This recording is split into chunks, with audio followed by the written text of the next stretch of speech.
Terceira temporada do Medcast, um oferecimento profissionmedica.com, sua escola médica online. Alô, salve, salve, amigos do Medcast, do Profissão Médica. Aqui é Alexandre falando novamente com vocês. Queria dar alguns avisos iniciais. Eu queria convidá-los a acompanhar essa série que hoje se inicia. Na verdade, já iniciou um pouco antes com o estudo da hipertensão, a magnitude do problema enquanto problema de saúde pública em nível mundial e nível nacional. E nós queríamos dar continuidade agora com relação aos princípios gerais que governam o tratamento medicamentoso da hipertensão arterial. Devemos ter em mente quais são os objetivos na abordagem do paciente portador de hipertensão arterial, quais são as metas terapêuticas a se atingir com vistas à redução do seu risco cardiovascular global. Devemos entender também quais são as principais características que definem a escolha do antihipertensivo ideal para cada caso clínico individual que abordamos no dia a dia no consultório. Devemos conhecer também quais são as principais classes de antihipertensivos disponíveis para uso clínico no Brasil. E aí aqui uma diferença importante. Nem todos os medicamentos que são arrolados, por exemplo, na diretriz brasileira de hipertensão arterial, ou em livros, textos da área, eles existem na rede básica, na rede pública brasileira, do Sistema Único de Saúde Nacional. De modo que, no âmbito da atenção primária, nós devemos ter em mente principalmente algumas classes principais de medicamentos e dentro destas classes de antihipertensivos, devemos focar sobretudo naqueles que estão disponíveis na rede pública nacional para permitir acesso aos pacientes. A não ser que você esteja trabalhando em âmbito do seu consultório médico profissional e você possa lançar mão de outras medicações cujo acesso depende de um aporte maior de dinheiro, um aporte mensal, posto que temos que levar sempre em conta o custo do medicamento para o paciente, ou o custo do tratamento, globalmente falando, tanto em nível diário, quanto em nível mensal, quanto em nível anual.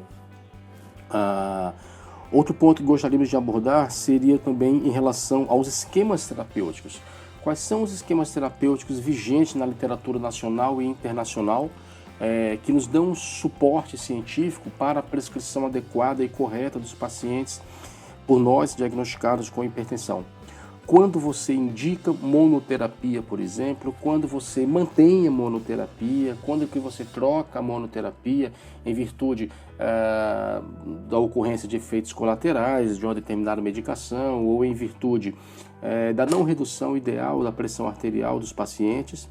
E quando você indica também as chamadas associações de antihipertensivos, que nada mais é do que a tentativa de bloquear os mecanismos que sustentam a hipertensão através de mecanismos de ação diferentes, de classes de medicações diferentes. Há que falar também ainda acerca das interações medicamentosas. Muitos dos antihipertensivos corriqueiramente utilizados na prática clínica diária possuem interações medicamentosas importantíssimas com outras classes de medicações também muito utilizadas na clínica médica. E por fim, queria abordar a questão na aula de hoje, na nossa conversa de hoje, melhor dizendo, queria abordar a questão do adesão ao tratamento. Como é que se faz, como é que nós tentamos otimizar a adesão do tratamento aos pacientes, baseado numa ideia geral, num pressuposto geral de que a taxa de controle da hipertensão em geral são muito baixas, da ordem de 20% a 40%.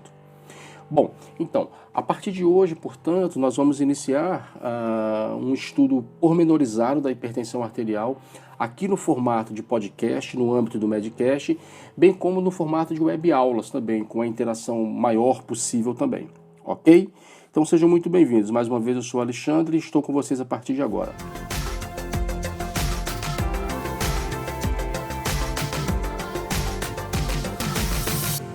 Em relação aos princípios gerais do tratamento medicamentoso da hipertensão arterial, devemos ter em mente que o objetivo primordial, fundamental no tratamento da hipertensão arterial é a redução tanto da morbidade quanto da mortalidade cardiovasculares associadas à hipertensão.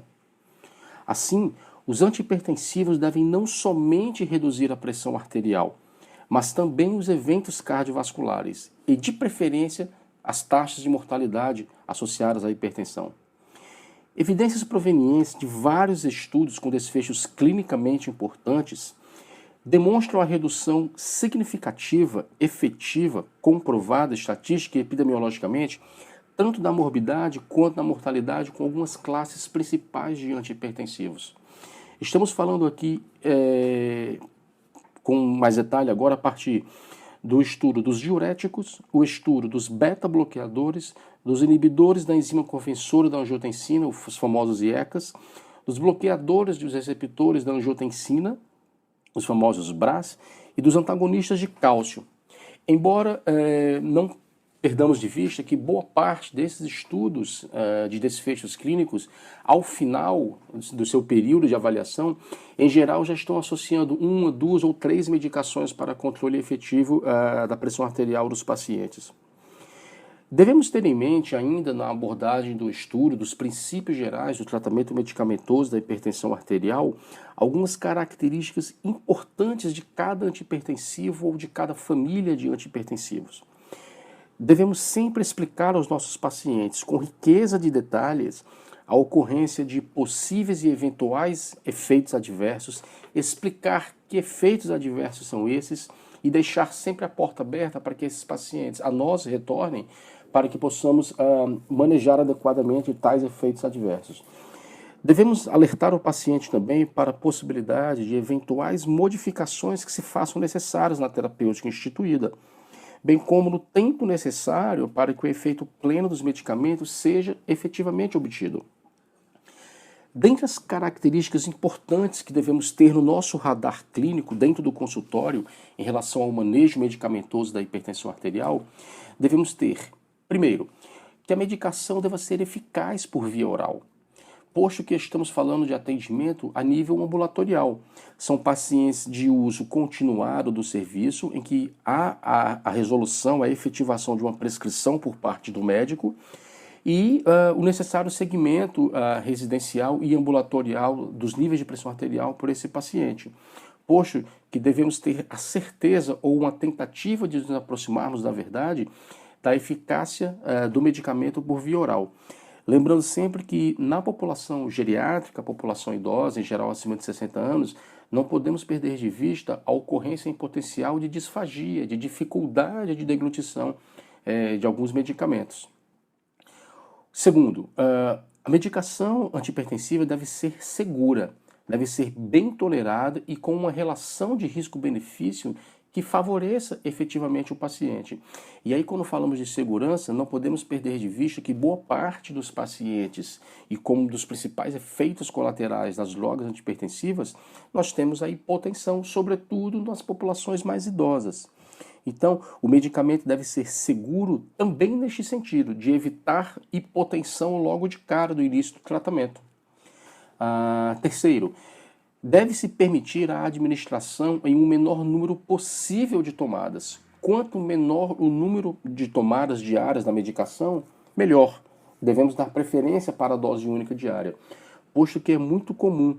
E aí, infelizmente, nós não dispomos na rede pública nacional das associações de antihipertensivos, o que facilitaria a questão da adesão ao tratamento. Não raro, nós conduzimos pacientes tomando 2, 3, 4 antihipertensivos que exercem mecanismos de ação diferentes.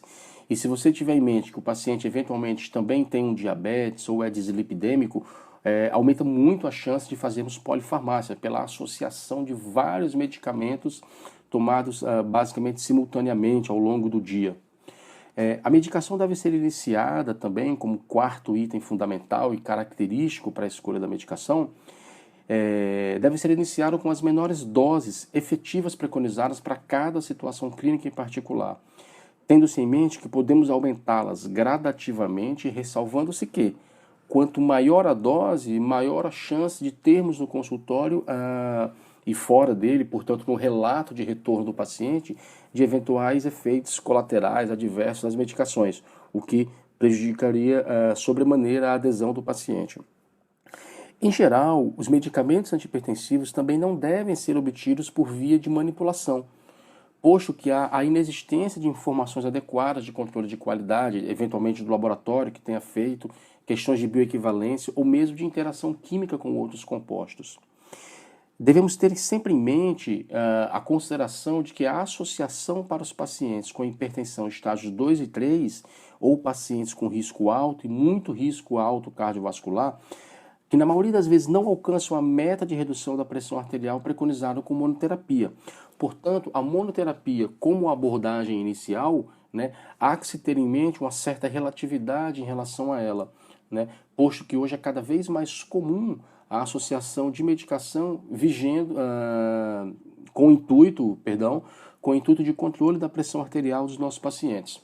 A monoterapia, em geral, não que ela esteja caindo em desuso, mas devemos ter sempre em mente que, uma vez iniciada a monoterapia, devemos estar abertos à possibilidade de adição de uma segunda ou terceira droga antihipertensiva. A medicação deve ser utilizada por um período mínimo de 4 semanas, salvo em situações especiais. Isso com vistas ao aumento da dose, com substituição da monoterapia ou mesmo mudança das associações em uso. E, obviamente, a droga de escolha para o tratamento antihipertensivo, ela deve ser baseada nos diversos ensaios clínicos que tiveram capacidade de mostrar efetivamente a redução tanto na morbidade quanto na mortalidade cardiovasculares associadas à hipertensão arterial. Em geral, nós temos cerca de 7 classes de medicamentos para o tratamento da hipertensão arterial. À medida que nós avançarmos nesta série, e aí não hoje, mas à medida que avançarmos, nós vamos nos debruçar sobre os principais usos clínicos, indicações, contraindicações, qual que é a posologia correta, quantas vezes o paciente deve tomar diariamente o seu medicamento antihipertensivo, quais são as principais interações medicamentosas relacionadas a cada classe de antihipertensivo, né? E por aí vai. Bom, em geral, as 7 classes de antihipertensivos que temos disponíveis no país para tratamento da hipertensão arterial são os diuréticos, e aí a gente entra nos chamados diuréticos tiazídicos, os diuréticos de alça e os diuréticos poupadores de potássio. Como uma segunda classe, os chamados inibidores adrenérgicos, incluindo aqueles, os agonistas alfa-2 de ação ao nível do sistema nervoso central, os chamados beta-bloqueadores, o propranolol talvez seja o protótipo mais conhecido desta classe, e os alfa-bloqueadores. Além dos inibidores adrenérgicos e dos diuréticos tiazídicos, nós temos os chamados também vasodilatadores diretos, que são muito utilizados, sobretudo no contexto das emergências hipertensivas, a exemplo, por exemplo, da hidralazina, que é muito utilizado na emergência hipertensiva do tipo pré-eclâmpsia da grávida. Temos ainda os bloqueadores dos canais de cálcio, os inibidores da enzima conversora de angiotensina, os famosos IECAs, os bloqueadores dos receptores da angiotensina 1, lá da angiotensina 2, né, os famosos BRAS, cujo protótipo da classe seja a losartana, além dos inibidores diretos da renina. Portanto, existem classes de medicamentos que podem ser utilizadas comprovadamente já por vários estudos bem conduzidos, que podem ser utilizados tanto em monoterapia quanto em associação e que comprovadamente reduzem os desfechos de morbidade e de mortalidade cardiovasculares.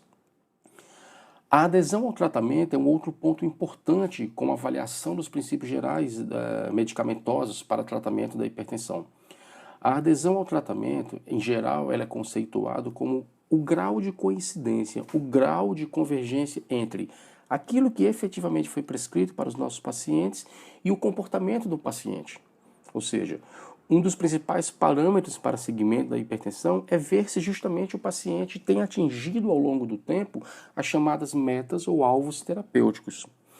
Existem alguns determinantes também da não adesão ao tratamento antihipertensivo e que devem fazer parte da nossa avaliação sistemática durante a condução do paciente hipertenso no consultório. Primeiro, devemos ter em mente que a falta de conhecimento por parte do paciente sobre o que é a hipertensão arterial ou da sua motivação intrínseca para tratar uma doença eventualmente assintomática e crônica. Boa parte dos nossos pacientes não sabem sequer que são hipertensos. E aí você flagra níveis pressóricos elevados por ocasião de uma consulta de rotina e para o paciente, eventualmente, custa acreditar que ele é de fato hipertenso, posto que ele pode referir para a gente no âmbito do consultório de que não sente nada, de que é assintomático e que a gente estaria dando esse diagnóstico, entre aspas, à revelia dele, posto que ele não sente nada. Mas a determinação do nível pressórico em nível de ambulatorial e de consultório é que define verdadeiramente se o paciente é hipertenso ou não. Outro fator dificultador é o baixo nível socioeconômico da nossa população, relacionados algumas vezes a alguns aspectos culturais e crenças equivocadas adquiridas com experiências com a doença no contexto familiar. Então é muito comum um paciente que é hipertenso ter familiares próximos com grau de parentesco em primeiro grau, por exemplo, pai, mãe, mas que cresceu num ambiente de mau controle, de ruim controle da pressão arterial. Então ele não agrega aquilo ali, não enxerga aquilo ali como verdadeiramente valor. Tá? Um terceiro item importante seria um relacionamento inadequado com a equipe de saúde, o que infelizmente é verdade aqui em Fortaleza ou Brasil afora, né? Primeiro que devemos ter equipes completas no programa de saúde da família para conduzir adequadamente os pacientes, né? O tratamento da hipertensão arterial ele não pode se basear tão somente no médico. É necessário, no nosso entendimento, uma abordagem necessariamente multidisciplinar em que o enfermeiro do programa de saúde da família seja capaz de efetivamente prover cuidados de orientação e de segmento do paciente hipertenso. O ideal seria que tivéssemos também educadores físicos nas equipes do programa de saúde da família, né, dispostos a implementar modificação do estilo de vida, sobretudo temos a informação cientificamente comprovada de que caminhar por pelo menos 30 minutos na maior parte dos dias da semana com orientação seria o ideal. Também um suporte do profissional da nutrição, o nutricionista, para que nos oriente adequadamente, porque é aquele negócio, a gente sempre repete o seguinte para os nossos pacientes. A questão do médico, ele é um dos pilares fundamentais no segmento do paciente com hipertensão. Entretanto, outros dois pilares importantes que compõem a modificação do estilo de vida, eles ficam muito mais a cargo do paciente, que é a introdução de atividade física, sob supervisão de preferência, e modificação do estilo de vida nutricional, uma reavaliação nutricional, inclusive com um recordatório alimentar capaz de flagrar aqueles alimentos que são ricos em sódio e que, portanto, aumentam a possibilidade, a potencialidade de cifras pressóricas elevadas. Outros fatores que podem dificultar a adesão ao tratamento é o tempo de atendimento prolongado, com dificuldade na marcação de consultas, falta de contato com os eventuais faltosos e com aqueles que deixam o serviço. Em relação a isso, é muito comum a gente pegar na clínica médica diária, no âmbito do programa de saúde da família, pacientes que não estão submetidos à lógica da gestão da clínica. Em geral, aqueles pacientes que possuem um risco cardiovascular aumentado, alto, muito alto, nós deveríamos acompanhá-los mais a miúde, deveríamos estar mais perto tanto do paciente quanto dos seus familiares, numa tentativa de flagrarmos precocemente alterações, de vermos a questão de adesão ao tratamento, de eventuais efeitos colaterais. E aqueles pacientes que possuem um risco cardiovascular baixo, basal ou moderado, nós poderíamos garantir uma demora permitida, um intervalo de tempo maior para o segmento desses pacientes, de modo que nós conseguíssemos organizar verdadeiramente o serviço de saúde para fazer efetivamente gestão da clínica. Ou seja, aqueles com maior necessidade seriam vistos mais vezes. Aqueles com menor necessidade e menor potencial de complicações, poderíamos acompanhá-los com intervalos maiores de tempo. O custo elevado dos medicamentos e a ocorrência de efeitos indesejáveis é um fator limitante também, né? Nós temos que, dentre as principais classes, as 7 classes de antihipertensivos descritas, por exemplo, na Sexta Diretriz Brasileira de Hipertensão Arterial, a mais atual de que dispomos no país, estas 7 classes elas não estão na íntegra disponíveis na rede pública de saúde, né? Nós temos, por exemplo, dentre os diuréticos, os tiazídicos, nós temos basicamente um só na atenção primária, que é a hidroclorotiazida. Como exemplo de diurético de alça, nós temos a furosemida, e como exemplo de poupador de potássio, ainda da classe dos diuréticos, nós temos a espironolactona. Então percebo que, em geral, nós temos um, ou no máximo um outro elemento de cada classe de medicação presente na rede pública de saúde. Exemplo também, por exemplo, os inibidores adrenérgicos. Quando eu falo dos inibidores adrenérgicos do tipo beta-bloqueadores, nós temos propranolol, nós temos a atenolol e temos o carvedilol, que é um bloqueador alfa-beta. Então, nós temos que usar aquilo que nós temos disposto como arsenal terapêutico na rede pública de saúde. No âmbito do consultório particular e para aqueles pacientes que podem efetivamente pagar pelo seu tratamento, você pode lançar mão de formulações medicamentosas mais modernas, com melhor perfil de efeitos colaterais e tudo, mas essa não é a realidade do dia a dia dos nossos pacientes. Os percentuais de controle de pressão arterial, em geral, são muito baixos, apesar das evidências de que o tratamento antihipertensivo se revele eficaz na redução da morbidade e da mortalidade cardiovasculares. Um dos principais aspectos a isso relacionado ao baixo controle é precisamente a baixa adesão ao tratamento. A taxa de abandono, que seria o grau mais elevado da falta de adesão, é crescente à medida que o tempo avança, pois que o paciente tende a passar a negligenciar. Como ele se conhece mais à medida que o tratamento avança e, em geral, a gente consegue, vamos dizer, atingir os níveis pressóricos preconizados como método terapêutica, o paciente passa a vigorar numa zona de conforto. E essa zona de conforto, eventualmente, pode ser perigosa, posto que as medicações são de uso contínuo, não devendo ter solução de continuidade. A relação médico-paciente, portanto, é que deve ser a base de sustentação para o sucesso do tratamento antihipertensivo. A participação de vários e outros profissionais da área de saúde, com uma abordagem multidisciplinar, tende a facilitar a adesão ao tratamento antihipertensivo e, obviamente, consequentemente, aumentar o controle dos níveis de pressão arterial.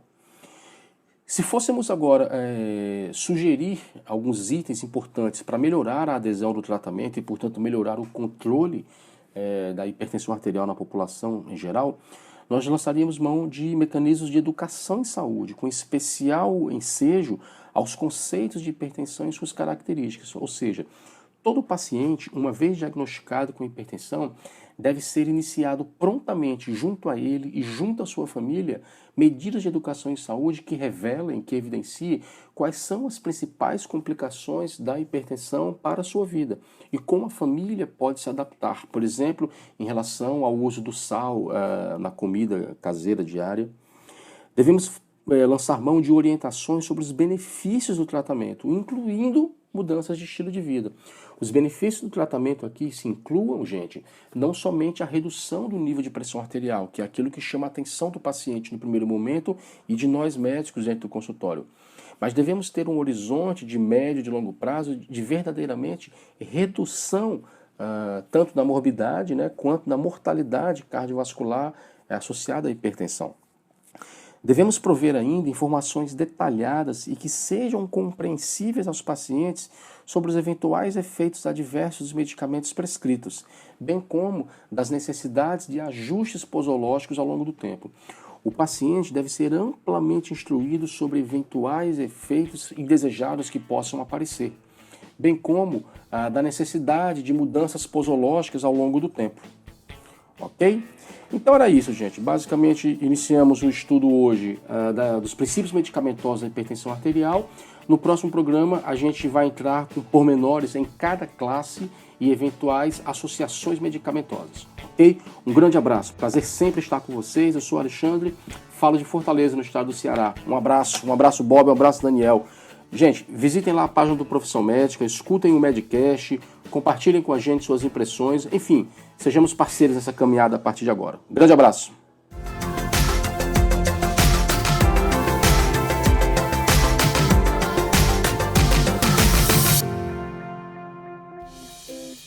E aí, Medcaster? Espero que você tenha gostado de mais este episódio. Agora, entra lá no nosso blog, profissionmedica.com.br/blog. Lá você tem a possibilidade de entrar na nossa lista de e-mails. Quem faz parte da nossa lista de e-mails recebe conteúdo adicional, web aulas, conteúdos em textos e e-books. Forte abraço e a gente se encontra lá no blog.